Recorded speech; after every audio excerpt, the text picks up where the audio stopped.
Hey, it's time for VoiceOver Body Shop. How's everybody doing out there?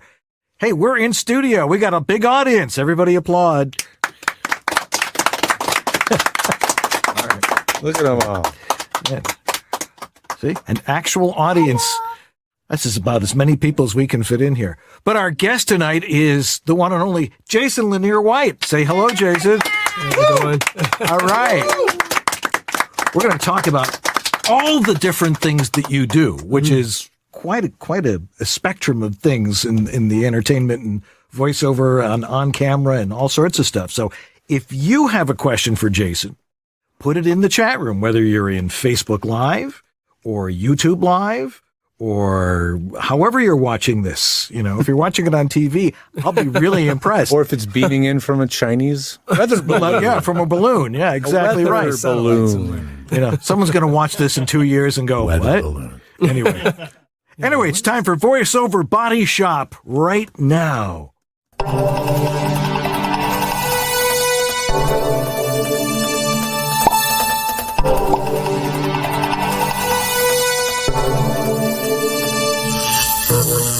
It's time for VoiceOver Body Shop.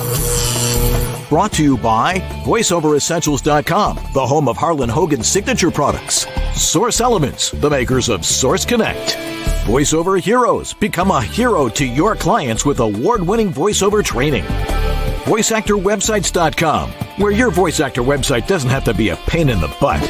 VoiceOver Xtra, your daily resource for voiceover success. And World Voices, the industry association of freelance voice talent.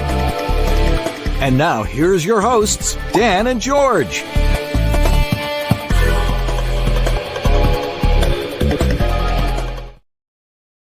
Hey there, I'm Dan Leonard. And I'm George Whittam. And this is VoiceOver Body Shop. or VOBS.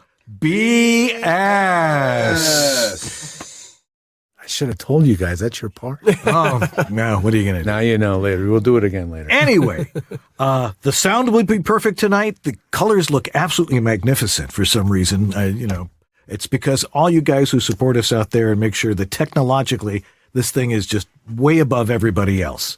Of course, we've been doing a webcast for almost 12 years, before people knew what webcasting was. Sometimes we get it right. And occasionally, once in a while, it seems to work really together. well. Anyway, our guest tonight is our good friend Jason Linere White, he's a guy that does just about everything. He's an award-winning actor. We have to ask which awards you've won. Voiceover artist. You do a lot of motion capture stuff and things like that.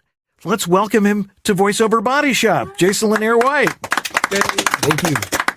Thank you for having me, guys. This is cool. I've been watching the show for years, so to actually be here as a guest is awesome. It's fun to have you. It's amazing, here. yeah. So tell us a little bit about yourself and how you got into this nutso business and all the different things that you're doing. I do love to talk. If you've met me in person or online, you know that is true, very much. You're a native Angelino, too. I am. Born and raised here. That's rare. From L.A., we're a rarity. I thought I was going to be a lawyer at the age of 4 because I knew I liked to yap. So I saw people on TV and movies and television shows thinking that, that person talking in front of everybody, that's what I would like to do. And then you found out there's other ways to make things up. I didn't really care about the legal side. I just wanted to talk in front of people. So we fast forward to, I think I was 9 and some change, and I started to get really involved into my not high school, but my elementary school's different projects that they had, plays that we would put on. I got really I love just the thought of, this will be cool. Everyone will watch us. We get to perform. We get to tell the story our way. I thought it was very, really fascinating. Then about the age, I think I was 10 or 11, and my mom heard on the radio, if your child is outgoing, blah, blah, blah, blah, blah, bring them to Universal Studios, to the Marriott Hotel.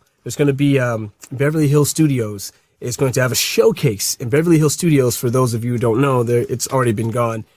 They were basically like, what's the equivalent? Sort of like, I guess, a trade school for actors. You could go there for modeling. A guild, yeah. Okay. A specialty kind of foray into the world of the entertainment industry from the actor's perspective. So they taught acting, theater, and modeling. But all your instructors were people you saw on TV and movies every day. So you'd see the guy on Melrose Place in the latest episode, and then the next day he was teaching you. He was teaching you how to book on camera jobs. And then everybody that was blowing up in commercials at the time in the 90s, those were your instructors. So they would teach you how to book Doritos and Pepsi and all this stuff. So it was great. Went through that, did well, got an agent manager out of that, and started my career in the on-camera world. And for young men at that time, and this still happens, around age 17 to 22, we kind of hit a plateau. There's not too many roles for boys at that age. Right. Usually you can play the youngest son or the oldest son or oldest nephew or whatever. There's just not that many roles. So it kind of fizzled out with that. And then growing up, my brother and I, we, like everyone else, you emulate family members, teachers. I used to call my friends' parents or leave voicemails for them as the teachers, changing my voice so that they could skip classes and get out of school. And it would always work. I never thought, I thought voice acting is where actors went to die. Cause it was it must be so easy. I thought on camera's really some of us think that actually. When I first started. So I never thought it was, I just thought I will do that if I want to. If things get really bad in the acting world, then I'll just do voiceover. It's the exact opposite. It's the hardest form of acting I've ever done.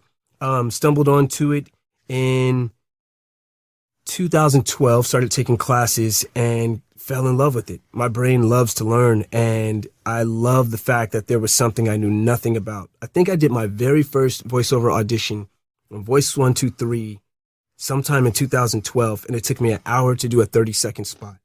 I would record and listen back, and I was horrendous. I sucked. I probably still suck. But did you book it? I didn't. I didn't even know why I sucked. I just had to listen back, and I would do take after take and listen back, and I didn't know where to start. I just knew this is not good. What's dangerous is if you book on that very first thing, because then you get a big head. Yeah. And we know lots of people that's happened to. Oh, this is easy. Yeah. I think I booked my third audition, and it was for a college student. I think I made $30 off that. And it was a Bruce Lee sound-alike, something I grew up, I idolized him, grew up watching his stuff. So I don't know if I did it justice, but when I listen back now, it's not as bad as I thought. It's also not as good as I thought it was, George. And I just started dibbling and dabbling and listening to every podcast. I started doing what I call Pac-Manning. I was just ingesting media, everything. Stumbled onto you guys. Started going to conferences and just fell in love with VO. I fell in love with the fact that there's so many different, I call them guilds, or I feel like having a career as an actor is it's like a video game or a fantasy world where I feel like I'm a lovable bard or a rogue, and I will stumble into a tavern. This might be the audiobook tavern. It's a very cool tavern. Might not be my type of folks. So I'll continue my journey until I get to the video game or, the video game guild, or I travel over to... Now they're called Facebook groups. Yes. or the Facebook groups. Right, yes. yeah, or LinkedIn groups. Or LinkedIn groups. Or workout groups. A funny story, I recently took my girlfriend on New Year's Eve. There's a Blockbuster bar in West Hollywood where it looks like a Blockbuster on the inside and outside. And we went there for New Year's Eve. And one of the commercials I was in the 90s was playing on the TVs that they had there. And I was at the bar, and there's a random guy next to me I don't know, another random guy to the right of me I don't know, and the bartender. And I shouted, "Oh my God, that's me!" And all three of them equally could not care less. I was talking to strangers. Look at, hey, you're in Hollywood. That's the way it is here. My girlfriend was talking to a random couple, and I started like elating because I forgot all about that commercial. But on camera was how I started my journey. Yeah. But you're doing all sorts of stuff, though. I mean, you're done the on camera. You're doing the voiceover work, and you're kicking butt with that. You're also doing mocap. I mean, how is it that you do all these things? I mean, did you have a plan to do all of these different genres? And so that's a great question. I just recently, as in last week, found the term, and I've of course already forgotten it. I was watching a YouTube video, but there's a gene that some humans have when they're born. It gets activated. Everyone has this gene within their lineage, within their DNA. But it's what did the young lady say on the video? I'll just call it the hustle gene. But it's the non-failure gene. You see something and you think, it can't be that hard. I'll just go ahead and do it. and I'll fail forward. And what I need to learn, I'll learn on my way to doing the thing, or I'll find other people who have done it. I'll ask them questions. And if they're not into that, I'll find books that people who've done it written, or That's vice just versa. adjacent to the lemming gene. Yes. I'll just follow this person blindly. And I've always thought, what's the worst that could happen? You know, the worst thing that could happen is that I fail at something, but we all fail at tying our shoes when you're really young. We all fail at certain parts of math. We all Getting fail really at comfortable writing, with failing. everything, right? Yeah. Nothing Failure is ventured, the- nothing gained. Yeah. Failure is the tuition of success. So whatever gene that is, I possess that. And even to this day, it's not delusions of grandeur, but it's along the lines, my brain literally thinks, well, that person's human. If they can do it, somehow I can do it. Maybe not in the exact same way, but I have to figure out how they did it. Oh, their dad is the director. That's how they got in. Well, I don't have anyone in my family that's a part of that industry, in that entertainment, or in that field. But I wonder if I can get in this way. I'm going to date myself, but if you remember the very opening scene of Look Who's Talking, there's the one egg and the millions of sperm are trying to get into that one egg.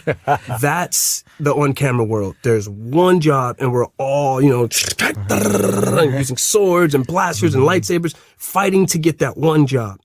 And it was explained to me in voiceover, there's more work than there are people that are qualified to do it. So there's more jobs than there are actors that can actually do the jobs. And just that, when I learned that, it just took all this weight and this anxiety off me. And now, if there's an opportunity and I feel like I can do it justice, then I'll put my name in the hat, and I'll wait until I'm called. And if it's something that I honestly feel that I can't do well 100%, if it's going to be impeding the project, I'll step back and shoot it over to another colleague.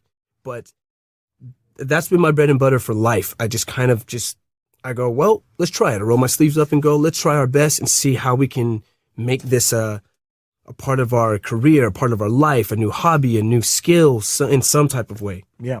If you're just joining us, you've missed a lot already. Our guest is Jason Linere White, and we're having essentially a metaphor festival. Yes.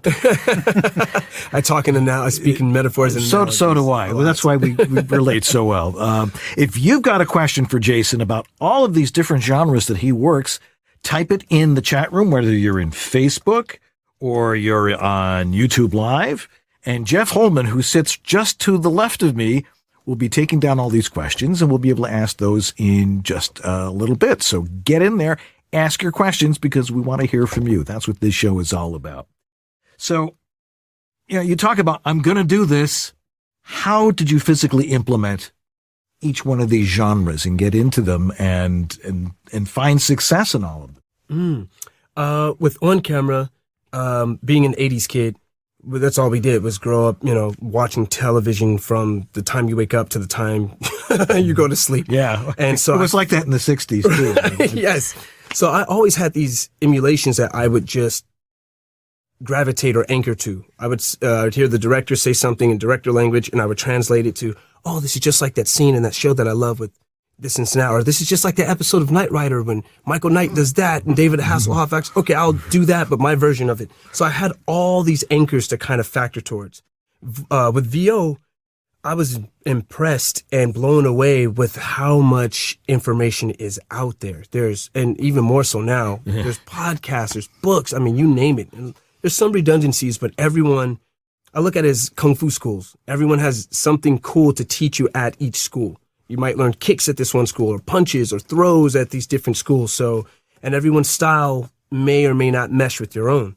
And to me, it's fun to learn what this teacher or this coach is saying, and going to workout groups, and everyone is training at different places, and you get to hear everyone's different experiences and take some things, and you just steal and take and make it work for you. With mocap, I had I'm a very humble person, but with mocap, I had a gigantic chip on my shoulder. I thought, I'm a career martial artist, I'm a breakdancer, I do this now, I'll walk in, I'll kill it, I'll learn what I need to learn, I'll walk out. The first hour, I felt smaller than Ant-Man. I didn't know anything. I didn't know any of the terminology, the jargon, you name it. How did you get into there in the first place? I saw randomly on Facebook, a bunch of my colleagues were doing a ton of mocap. They were taking training and classes. I didn't even know it existed. I thought you had to be a special person. When, like most people, when you're small and you watch someone on TV, you think, I would love to do that, but that person's special.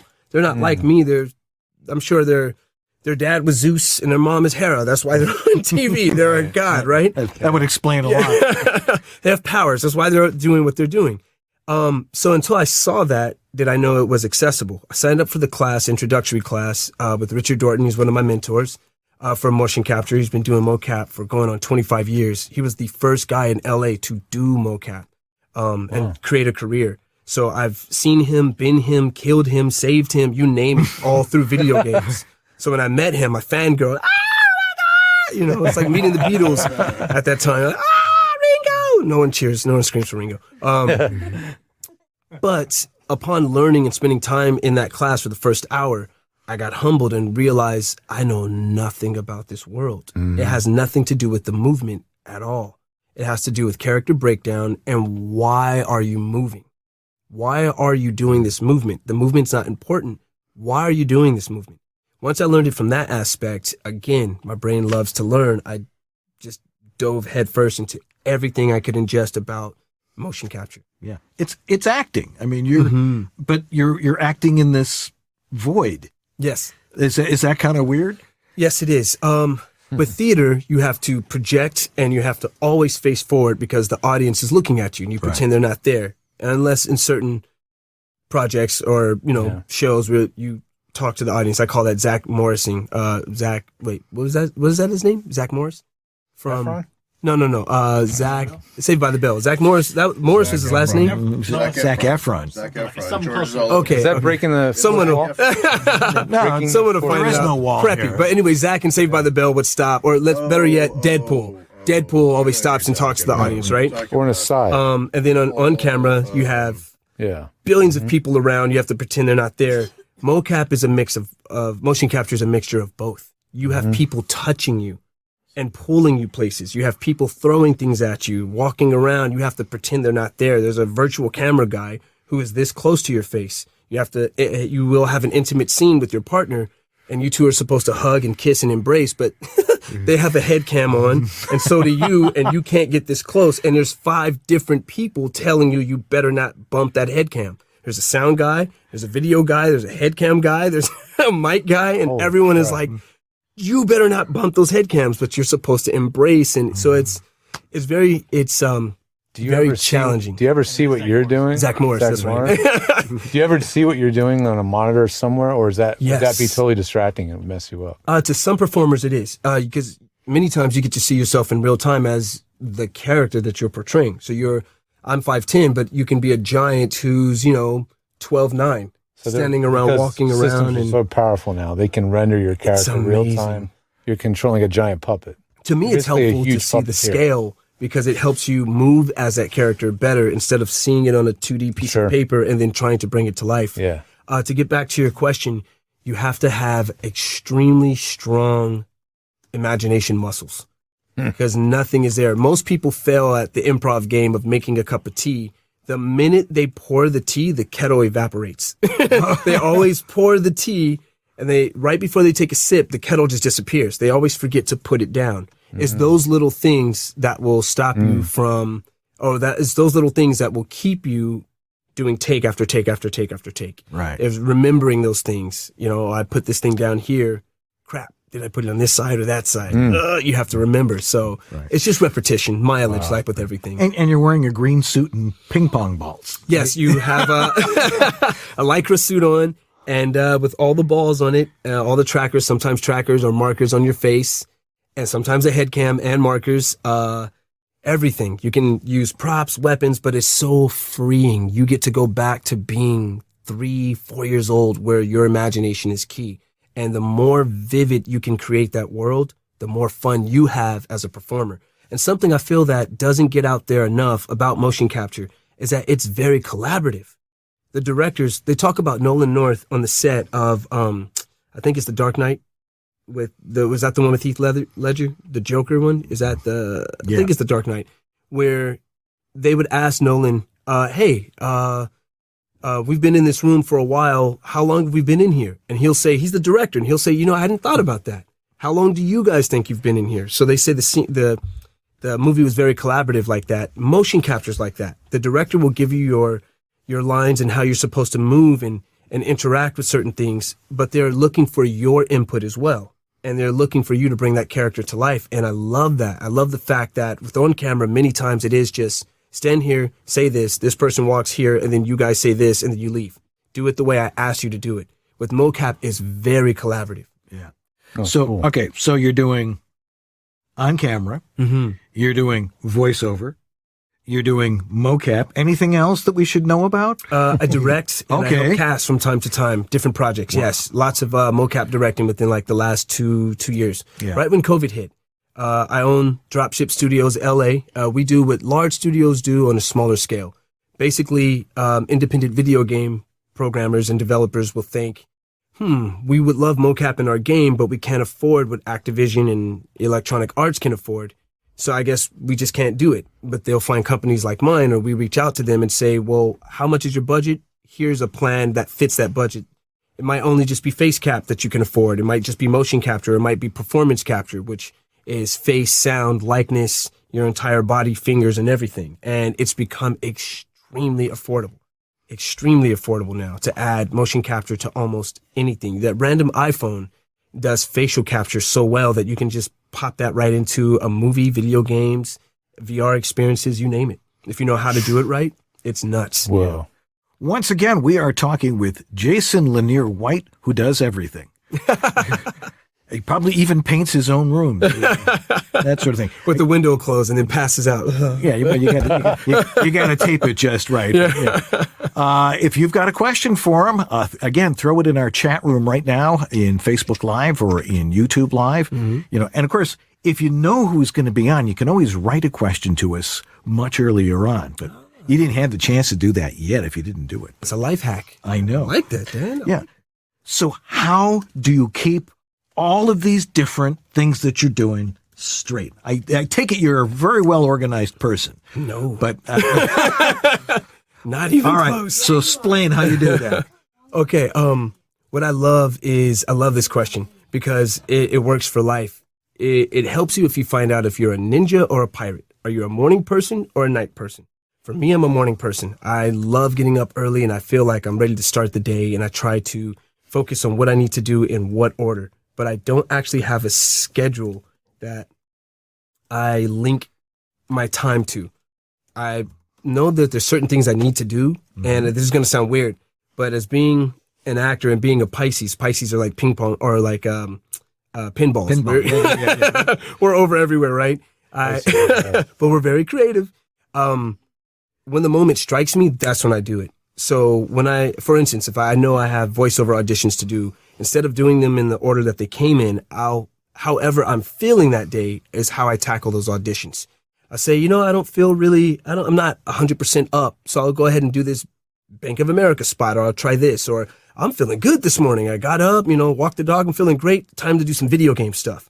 I'm very in tune with how I feel, my emotions, and where my body is. And instead of trying to dictate what I need to do, I just kind of let the day happen on its own. And I use Siri like there is no tomorrow. I use Siri, Alexa, and Google. Always use those digital assistants. A really good life hack, I've been doing this for years, is to get better at your reads on your own. Highlight the text and then have Siri, if you have an iPhone, if not, if you have an Android, it's Bixby. Have Siri read the script to you. You can start directing her. She's going to say everything wrong. She's going to drop words. She's going to pause where she's not supposed to pause. But you're using her to teach you how not to say it. So you let her speak out everything, and then you direct her and say, oh, you dropped this, you didn't this, you railroaded the ellipses. But when you record your first take, you remember all that, and you kill it on the first take all the time. And you just do that That's with a good every hack, single man. one. I've never heard anybody say that before. It is so much fun. And you put her to work. She's just in there in your phone hanging out, right? Give her something to do.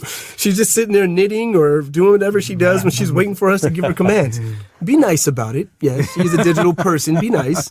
If your Siri is a female, she could be a non-binary digital assistant or a male assistant, however you prefer.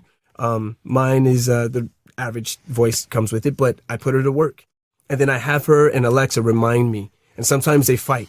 Sometimes Siri will say, Jason, you have this at 3 o'clock. And Alexa will say, shut up. He has this at 3 o'clock. No, I'm just kidding. I wish. I'll turn you off. Well, I'll turn the TV on. You don't have access to the TV. What's going on in the house, man? No, I get terrified. But I tend to stay organized by not giving myself finites. I know something needs to be due before 8 a.m. So as long as I get it in before 8, I kind of let the day, I kind of go with the ebbs and flows. And I tend to, that works for me. Okay. So you don't have like a big whiteboard or anything like that to keep you organized? I have two. Oh, and they're okay. both blank. There's doodles on them, and they're they're both blank. I do use the calendar. Yes, I use the calendar that comes installed in Mac with that, and that's been very, very helpful with the reminders and whatnot. But I tend to just flow and do the thing. So how old are you now? This month on the 21st, I will be 42. And I want to tell the audience, I know everyone's going through a tough time financially. No way. So I've spoken with my family, and this year only I will be accepting gifts that can start at $300 and go up from there. So if you would like to give me a gift, they need to start at $299 and up. So usually it's $500 or more. So this year it's okay. They got to do a group buy first and then send you the whole thing. Yes. I only ask because, if you can keep all this stuff in your head in the next 5 years, good luck. Forget it. It's not going to happen. Good luck. Absolutely.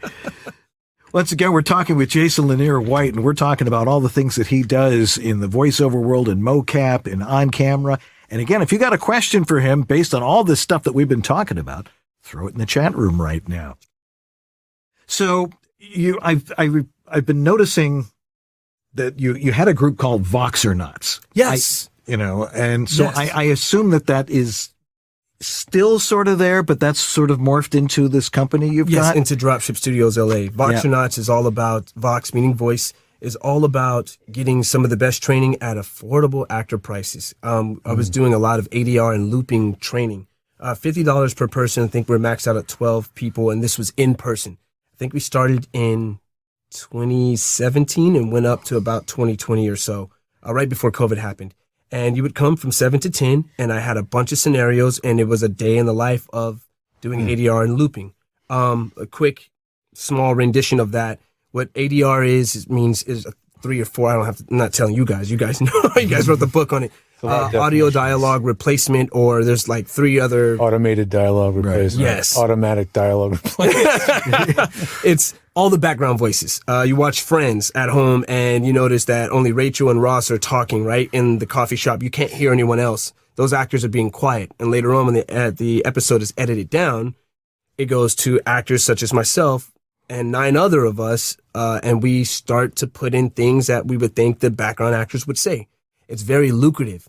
Back in the day, this was looked down upon because it was along the lines of being an extra, but vocally. Oh my God. But once it got out that you get residuals on these, just imagine if you were looping or doing ADR for the Saved by the Bell franchise.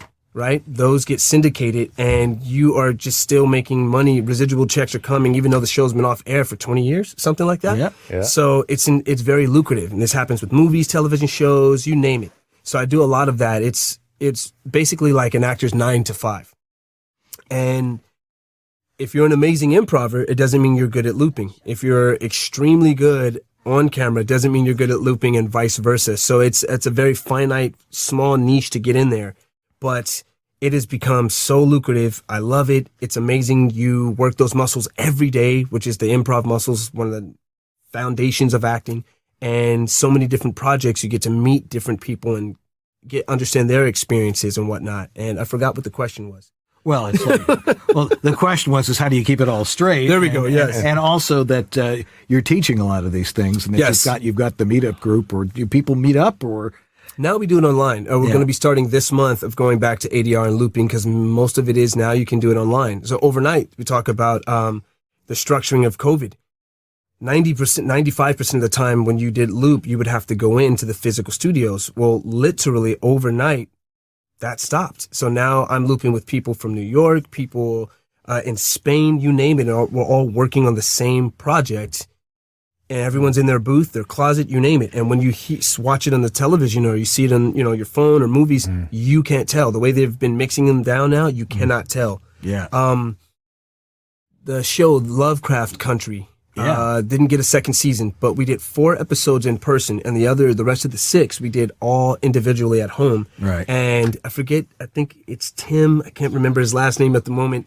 He's an amazing sound director. He won an Emmy for that show. Yeah. And when you listen to it, you cannot tell that it's people are all in different not at all. locations. And it is mixed so well. Yeah. When I watched it myself, I thought, man, this is good. And I would hear myself and my colleagues and think, I remember when I literally watched on Zoom when she said this or did this speech and it didn't sound like this. It's insane. And they were having a week to get this stuff up, less than a week. Yeah. We'd work on a Monday and that episode would be up by the following Monday. So that means they worked on it that entire week and just boom. So it's insane on where we are. But that training is still offered. And we do ADR, we do mocap training. That's more in-person stuff. But yeah. All right. That's the Voxnauts in a nutshell. All right. Hey, if you got a question, we still have room for a few more, so get them in there in the chat room. We're talking with Jason Linere White, and we'll be right back here on VoiceOver Body Shop right after this. Yeah. This is Bill Ratner, and you're enjoying VoiceOver Body Shop with Dan Leonard and George Whittam. VOBS.TV. From VoiceOverEssentials.com, it's the relationship savior, the multicolor LED VO recording sign. Not just a stock on-the-air or recording sign. It's our exclusive voiceover recording sign. This brilliantly lit LED 20-color beacon tells everybody at home, which is currently everybody, hey, I'm auditioning, recording, podcasting, narrating, or broadcasting here, and a few moments of relative quiet would be very much appreciated. What's more, the wafer-thin remote control lets you choose a multitude of options, from color to brightness, flashing to fade in and out. You can even set up your own personal codes. Red means I'm recording. Blue, playing back. Green, it's a wrap. The voiceover recording sign, get not 1 but 2 remotes, is about to end. 2 remotes makes the sign even more valuable since your significant others can send you messages as well. Or, of course, you have a backup if the dog decides to bury this cool thing in the backyard. Order yours now for just $69.95 from VoiceOverEssentials.com. Now we're going to do an in-studio commercial for Source Elements, the creators of Source Connect. They have so many amazing tools that are used in studio production remotely around the world every single day. But the one that the voice actors really need to know about is Source Connect. I'm sure you've heard me talk about it. You can go to source-elements.com and get a demo and start familiarizing yourself with this technology. It basically is super, super high quality audio Zoom. No video, audio only. Now, it has a video component. You can actually have a video on your computer that plays back whenever you're doing your take. But that's not used that often in VoiceOver. The distraction of video isn't necessary for most everything out there. It's just you talking, you're listening to the director. You might have the client patched in from the studio on the other end, so you can hear them asking questions. But other than that, it feels like you're working in a studio. It's just you're in your own booth and they're somewhere else. And that's Source Connect. And if you, again, get signed up, head over to source-elements.com, get a 15-day free trial and get familiarized. If you need any help, we can help you at georgethe.tech, but they also have an incredible amount of resources to get you up to speed. Thanks so much, Source Elements, and let's get back to it. There's so many more questions for Jason. Hey there, I'm David H. Lawrence, the 17th, and with my company, VO Heroes, and my team of coaches and my community of voiceover talent, we guide voiceover actors along their journey. And you may be watching VOBS here and not nearly as far along as many of the other people who are watching. You may not even have started yet. And we actually specialize in helping you do just that. So if you're watching all the stuff going on here on VOBS and going, I have no idea what they're talking about, I don't know, but I really want to do this, I'd really like to help you. Please go to voheroes.com/start. That's voheroes.com/start. And you can take our Getting Started in VoiceOver class, which tells you everything you need to get started as a voice talent. And I'd love to hold your hand along the way and help you with that journey. Again, voheroes.com/start. That's voheroes.com/start.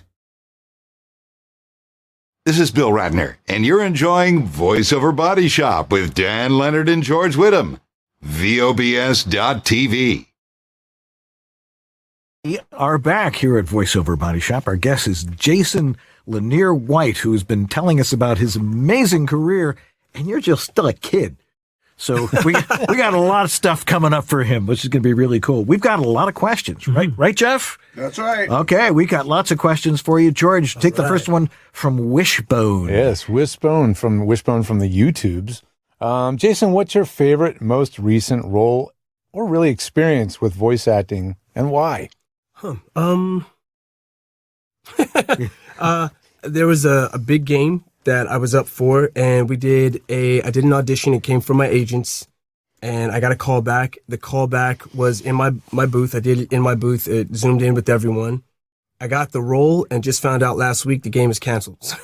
It's one of the best franchises and video games that I love, but it happens. But it goes to show that you never know. It's out of our hands, you know? So I was bummed for I do the 5-minute rule. I was bummed. I allowed myself to be bummed for 5 minutes. And then I thought, well, hey, if I did it once, hopefully I can do it again. I will do it again. And I did a great job on that audition. I felt I was the character. I prepared for it. I was very proud of myself that the curveballs they threw at me, I was still able to hit.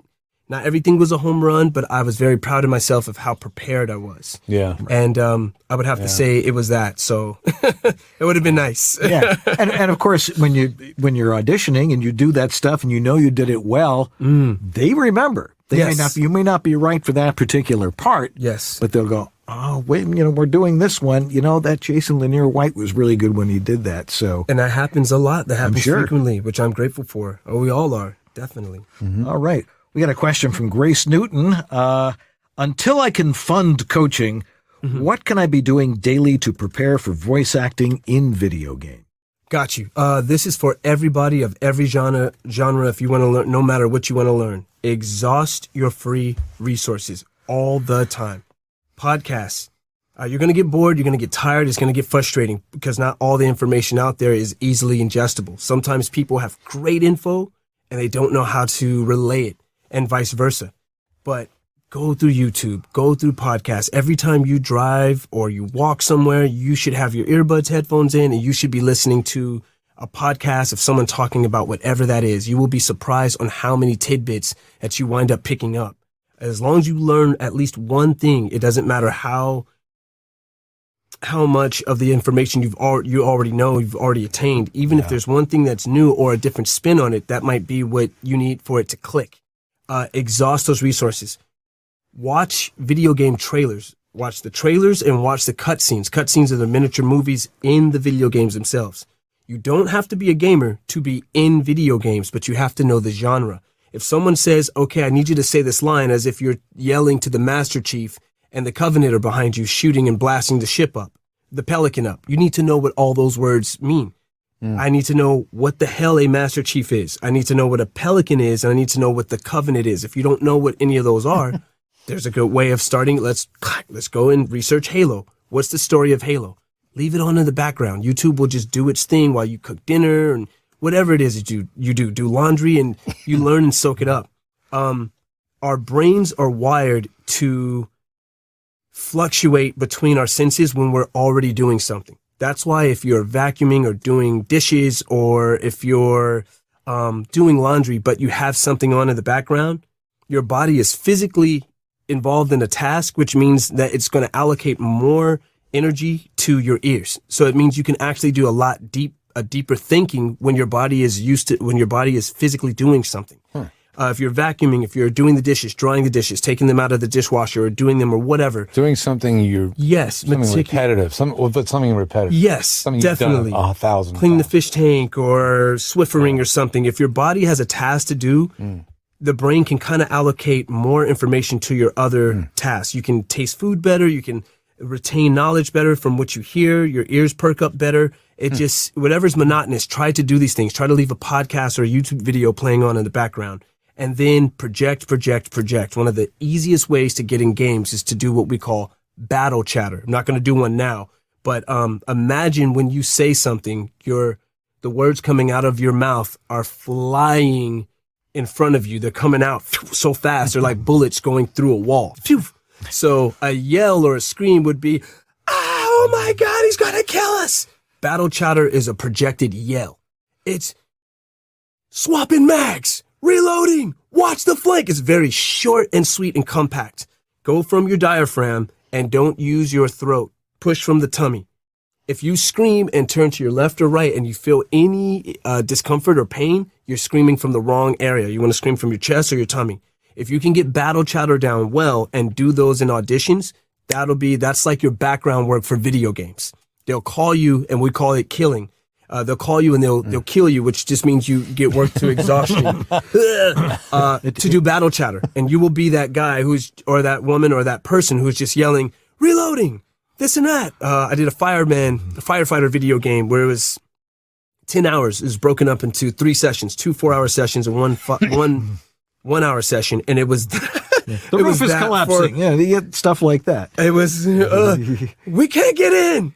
We got in. We're in. I mean, it was just page after page of, I need the fire axe. I need the fire hose. And each one has to be short, sweet, and said as if you're really in front of a blazing fire trying to save someone. And even if you do it at a 9, they'll tell you that was great. We need a 10. Push it up even more. So that's kind of how you get your foot into games. Right. Definitely. Yeah. Cool. A follow up to that. And I'm sure nobody's asked it yet, but I'll ask it. Sure. Because you were mentioning before that people are doing it from all over the place, but does it help to be here in Southern California to be doing that type of work? You know, whether it's video games or mocap or stuff like that. I love this question because it's never the answer people think it's going to be. That's why I what asked it is. So you should have a foothold in any genre and in any location you want to work in. It doesn't mean you have to live there. You should know people and have friends. Start with the Facebook group, start with Instagram, start with knowing that community. If you can afford to travel to those areas and go to a conference or something like that, do that. You should have a foothold to where at least, let's say out of 400 people, 5 to 10 people know vaguely of you. Oh, that's the Jason guy. He doesn't live here in Amsterdam, but we met him a couple of years ago. Yes, shoot him an audition. Or yeah. He might have to record in LA, but we know of him. That's all you need. It's just a foothold. It's just like when you used to crash on your cousin's couch. At any point in time, you used to crash on your cousin's couch. That's what you do. Go to those conferences. Go to those, even, the Zoom meetups. Start doing that. There are so many free resources of how you can get notoriety and get your name out there and solidified and linked up with something that you want to do. When I think of John Smith, I immediately think of random default person or name. That's what you want to do with your name. It, of course, helps to live in Texas if you want to buy and own your own ranch and have tons of horses out there. But if you don't, you can always fly out to Texas or at least start learning, what are some of the adjacent areas that feed into Texas? What are some of the companies that feed into owning a ranch? Oh, there's a feed store that's right here in my neighborhood. I can build a relationship with that feed store and inadvertently somehow it'll help me get my foothold into Texas so I can build my ranch. Same thing for video games. I need to get a foothold in Los Angeles somehow. And it doesn't have to be games. As actors, we should be quantifying. I may meet somebody in the mocap world, on camera, theater that helps me get a voiceover video game job, right? So we never arise at our destination the way we think we're going to. It's always different. Many times it's cooler. Many times we think, I'll just drive up and show up where, however you get that project or that job, you might show up like the Rocketeer or with the jetpack or Iron Man. So always be open to figuring out on different avenues to the end goal, for sure. You don't have to live in the area. Yeah. So Catherine J, of course, I gave the lead into this question. But she's like, what is the most difficult part about doing video games? I would say, to be honest, it's synonymous. It's exactly the hardest part of any VO job, any acting job it's the director. Many times you walk in and they don't tell you much and you have to have your imagination already at 100%. You have to fill in the blanks. Sometimes, and this just isn't within the game world, many times the director is really tired. There may be 4 people online via Zoom. And the writer could be there, as well as the director is with you there physically, and everybody needs something different. And you as an actor, you may do take after take after take, and the very first or second take may be exactly what they needed or wanted. But for whatever reason, everyone wants a salad bar. They want a little bit of this, a little bit of that. You have to be able to just keep that ego down and say, I am a part of the puzzle. I am not the overall piece. Let's just go. You have to keep your stamina up. I think for me, that was a tough one. Was I would burn out sometimes at 3 hours because we would do a lot of shouting or different things, or I'm a very active person. If I'm running in the game, then I try to run in the actual booth to get the sound coming out. And when you're doing that multiple times, you do get tired. And sometimes there's too many cooks in the kitchen and stuff is coming out and nothing tastes good. And you just have to sit there and say, it's my job to just be the sous chef. Here are the ingredients. I'll make this same dish 50 times. Here it is. It's slightly different each time. I would say that's the toughest part, is understanding that humans are still at the helm, and we have to figure out on how we navigate each person's different personality, because they're going to tell you yay or nay to go to the next line or when you're ultimately done. It's like a paramilitary. Jeff Holman gets the next question. When it's an interesting one. Yeah. George, go ahead. I you guess can I ask. can read it. I mean, Jeff, you want to read it? All right, Please. Point the mic at them, man. Here, let me just got that loosen this up. Okay, go for it. Have you ever done mocap remotely in your own studio, like in front of your own green screen, connected to a studio or something like that? Yes, and believe it or not, the only technical issues you run into is not having enough cameras. If you have at least two, so that they can see a wide shot and then a closer one from about waist up. Believe it or not, clients you see them do this when the session starts, and then the moment they see you move and they see your skeleton move or interpretation of you in the mocap suit digitally, they go, oh, okay, now we get it.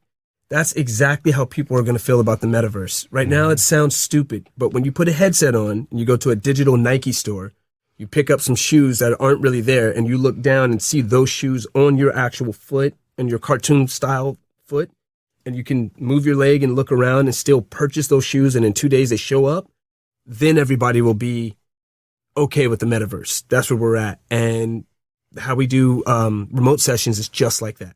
There's always at least one on the staff of clients that has a pushback of, hey, we should physically be there. But how? You're in Amsterdam.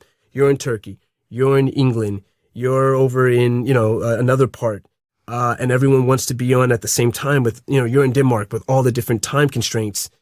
But let's just see how this works on the first one. And they're always blown away. And it's usually latency is the only issue. Sometimes, Zoom has to keep up. But other than that, you'll be surprised. They finished the Call of Duty of 2020 that way.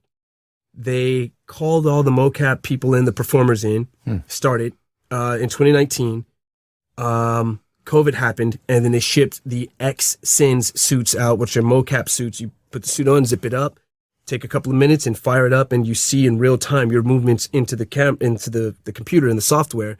And they remotely just directed each actor, each performer in their own homes. So you just push the things out of the garage or out of the way in the family room, and you see kids walking in the background, and dad is just reloading an imaginary gun, using a broomstick or whatever. And by the time the developers who had their work cut out for them, you play the game, you cannot tell. You cannot tell 75% of the motion movements of that game were done at home by performers in Xtra suits. It's very cool. Yeah, but you got to be good at it. Of course, we don't need anything like that here because we have this wonderful set behind us. It's amazing. Yeah. The caviar was a little warm when I came in, but it's fine. Yeah, we're trying to improve the craft service here a little bit. Kana Ali asks, Jason, how does someone get in touch with you directly? Call 1-900. No, it's 75 cents per minute. Now, you can go on the website and just type my name in, jasonlinerewhite.com or actor jasonlinerewhite.com or .actor or something, I don't know. And my website will pop up. One of those will show up, yeah. Or you can, if you're on Facebook, you can contact me there through Messenger. If you're on Instagram, you can contact me on there. Just type in my full name, I pop up. I am not on social media too often these days. So if you send me a message and I don't respond promptly would be 3 days, shoot a little emoji finger like this pointing up. Bing! That way I'll get the message and I have messages in Instagram 8 months old just because I don't see them. So I'm just not on social media too much these days. Too many platforms to keep track of. There's a lot. Yeah. Question. We've got about 5 minutes left. Question from Terry Briscoe. Okay. George. I've taken part in some of your warm-ups to get ready for video game acting, and it's typically high energy stuff. I was wondering if there's anything you do differently for a lower energy kind of character, like an Eeyore or a Wednesday Addams, something like more droney. Got you. Yes. Okay. So this goes right back to auditioning, right? Many of us audition to book the job instead of doing the audition justice. There has to be a reason that character is moving either slowly or their thought process is slower or that they portray themselves in a very relaxed manner. If we go back to that way, if we break the character down, like with Wednesday is very calculating. She's basically the female version of Sherlock Holmes. She sees everything. She's like Batman. She sees everything and then chooses her response based on who she's talking to, how much she cares, and what she wants to say. Eeyore is slower because he doesn't process things slow. He doesn't care. He'll just tell you using the words, you're not going to care because no one cares to be around me because I'm mopey, but this is how I feel, man. You really want to know? And before he finishes a sentence as a kid watching that, you go, oh my God, he talks so slow. Speed it up. But that's built into that character, right? That's built into that character. So if we go back and give ourselves a reason, here's the fun part. You're never wrong. You're never wrong. It's your interpretation on why you think that character is moving, talking, or portraying themselves in that manner. We can critically think and start to get deeper the more we think about why. So, it's all on us individually. There's no one right way or, there's billions upon trillions of ways to go about that. Yeah. Got time for a couple more here. Okay. Beatrice Ryan asks, and she's watching on YouTube. Great, Beatrice. Is improv acting part of your background or in your current toolkit? I would hope so. Yes. I would say, personally, improv, I think, is the basis foundation for all acting, because there's going to be times when even if all the words, even if the ad libs and the improvs are there in the script, there's going to be times when you're a human, you're going to reiterate or interpret something a little different than someone else is. And to be honest, it makes you less terrified and have less anxiety when you know, well, if I forget the line, I will be anxious, but I know I can improv something similar to what I'm supposed to say. And many times, or at least 50% of the time, it may be better than what's written. And you may have to go back and do the written line, but improv. And it doesn't have to be silly improv. It doesn't, I know when people hear improv, they think, oh God, I gotta pretend to juggle chainsaws or this and that. It can be lyrical improv. Go on YouTube and put on chill hop, lo-fi music and start freestyling. This means lyrical improv. Try to make anything you say rhyme and just try to freestyle. It will open up your mind. It is very challenging and difficult to do, but it's so fun. And believe it or not, you'll start freestyling and rhyming much faster than you think. If you can do that, that's 10 times harder than improving in front of people, in the booth, you name it.